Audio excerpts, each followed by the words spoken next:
Salut à tous, c'est Niki de la Team S38, j'espère que vous allez bien. Nouvel épisode de trucs et astuces sur Tipman M4, toujours dans le but de transformer votre Tipman en un véritable petit bijou et de libérer tout son potentiel.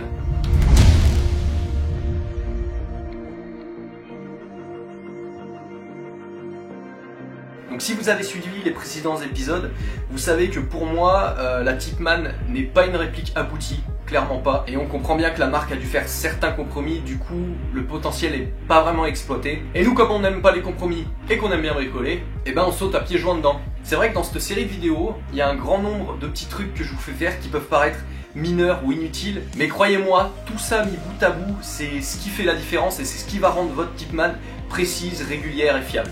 Donc aujourd'hui, on va s'attarder sur le Spring Assembly, donc l'ensemble ressort, et tout ce qu'il faut modifier dessus pour l'améliorer. Donc ça tombe bien, j'ai la réplique d'un des membres de la team pour entretien, et donc je vais en profiter pour faire toutes les modifications que moi j'ai fait sur la mienne et que je vous conseille vivement de faire pour améliorer tout ça. Pour accéder à cet ensemble ressort, vous ouvrez votre Tipman en deux, vous allez retirer votre sélecteur de tir, enlever le groupe détente, et désormais vous pouvez tirer l'ensemble ressort hors de son logement. Alors la petite valve ici peut gêner, si jamais elle gêne trop, vous l'enlevez en dévissant cette vis ici et en retirant l'ensemble. Mais sinon, normalement sur votre ensemble ressort, il y a des petites zones plates sur le cylindre avant qui permettent justement, normalement, de passer sans forcer. Bam, voilà.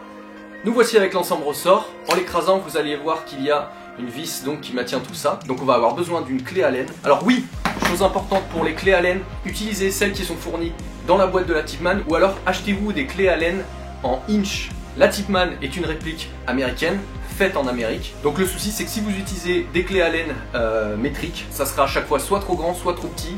Ça va marcher, mais vous allez bouffer les têtes de vis, donc oubliez tout de suite. Et munissez-vous de clés Allen en inch. Alors là, elle se dévisse très facilement, ce qui n'est pas spécialement bon signe. Sinon, vous prenez tout simplement une pince ici pour maintenir et vous dévissez. La vis sort, libère tout l'ensemble ressort avec le cylindre avant, le ressort et donc le cylindre arrière. Alors évidemment le mieux c'est de nettoyer tout ça, moi je l'ai déjà fait là, donc les pièces sont propres, c'est quand même non négligeable, surtout ce qu'on va faire maintenant qui est le fait de supprimer cet effet de bruit de ressort dégueulasse d'origine, parce qu'en fait ce ressort vibre sur les parties en métal de partout et donc ça fait un bruit de ressort dégueulasse. Moi ce que je vous conseille de faire c'est de trouver un scotch un petit peu épais avec une surface lisse, et ce qu'on va tout simplement faire c'est en mettre une partie sur le cylindre en métal. Juste une révolution suffit, hein. Pas besoin de faire des milliers de tours. Voilà, je vous assure que c'est suffisant.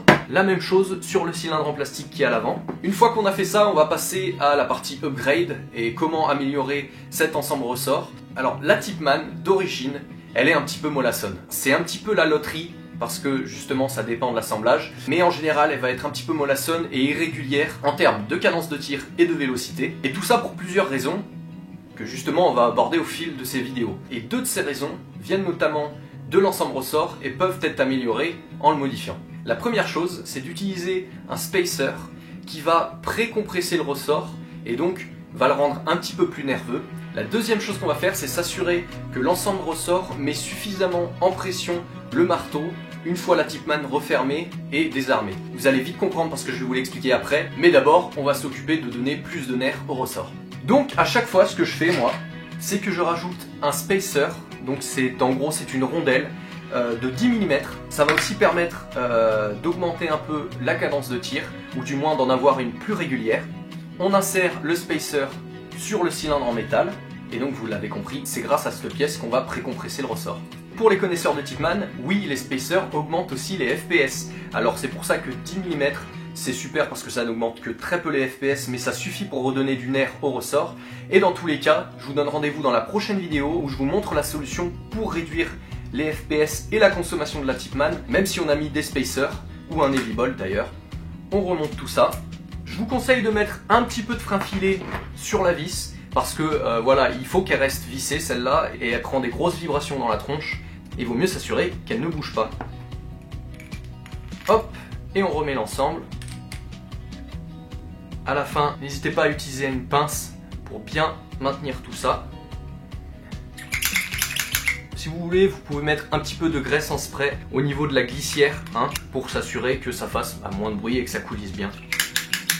On va remonter tout ça. Voilà. On remet le groupe détente, le sélecteur de tir. Et voilà.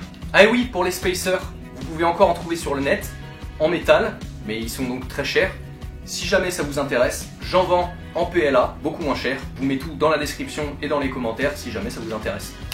Maintenant, donc, je vous ai dit qu'il y avait une deuxième chose à ajuster pour réduire l'aspect mollasson et irrégulier de la Tipman. Et en fait, il s'agit de vérifier si le tube de crosse est suffisamment vissé pour maintenir une pression suffisante sur le marteau une fois que la Tipman est refermée. Parce qu'en fait, j'ai eu beaucoup de Tipman d'origine qui avaient un tube de crosse pas assez vissé. Et donc l'ensemble ressort avait un petit peu d'espace, un petit peu de jeu pour flotter. Donc quelque chose qui va être complètement contre-productif en termes de régularité au niveau de la cadence de tir et de la vélocité.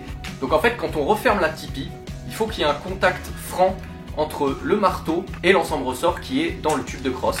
Et quand je referme, eh ben, je vois qu'il y a 3 mm d'espace. Donc l'ensemble ressort peut balloter un petit peu, il n'est pas super bien maintenu. On peut resserrer un peu tout ça. Pour ça, on ressort notre super clé de manœuvre M4. On commence par desserrer la bague.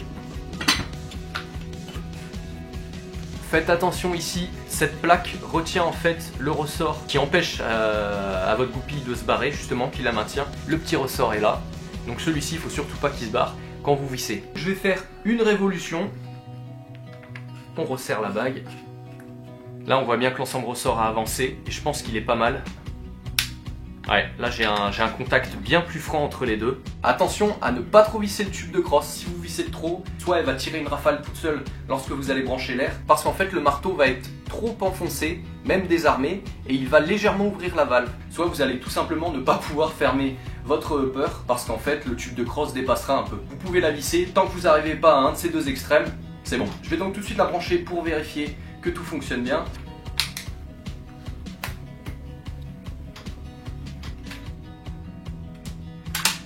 Voilà, c'est Q.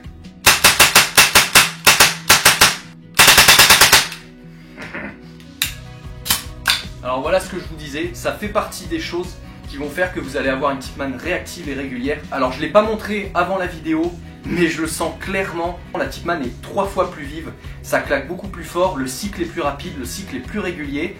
On n'a plus ce bruit de ressort dégueulasse, on a quelque chose de vraiment propre. Maintenant, prochain souci, vous ne pouvez pas le voir ou le sentir, c'est la détente qui est à son tour très mollassonne. Et ça c'est un gros défaut des Tipman, hein. Les détentes qui font très spongieuses, très collantes, qui sont lentes, beaucoup de hante quoi.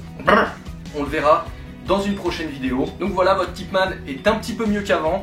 On n'a pas encore fini, mais c'est un très gros point et si c'est bien fait, vous allez vraiment sentir une différence. Je vous donne donc rendez-vous dans la prochaine vidéo qui sera soit sur le blog détente, soit sur la solution pour réduire les FPS et la consommation d'air de la Tipman. J'espère vraiment que ça vous aura aidé. En attendant, amusez-vous bien, prenez soin de vous et on se voit dans la prochaine vidéo.